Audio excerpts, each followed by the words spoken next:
460 families that care about all this stuff. So we get that letter drafted out and we get it out to the people that are licensed and their neighbors. That's gonna make an impact, and it's gonna slow things down enough that if we can't get the bill we want, we don't get anything. Because at this point, I'd rather operate under nothing than a gray area that's gonna be litigated in 2 years. Agreed. Yeah. And I think In THC. 0.3 is arbitrary. It's an arbitrary number that means nothing between 0.4 and 0.7. Yeah. But it's in the process of nailing certain producers right now, that 0.1%.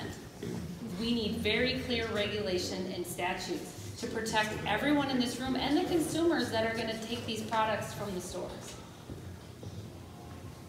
That project was due 3 months ago. The Department of Ag decided not to write it because a bunch of other states decided not to write it. They're just gonna see what the feds do.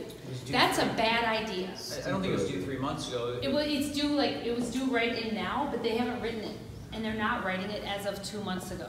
And because they said they're just gonna see what other states do, and I think that's a mistake. So that's an action that we can take and say what's right a hemp law. So there's language in the Agricultural Omnibus Bill that requires the state to publish it. I don't know if off the top of my head, but I think there's some deadlines built into that. But yeah, I don't know the current status, but right, and it changes every day. Yeah. So that if you're doing committees, this is a really important committee to put action-oriented people. Yep.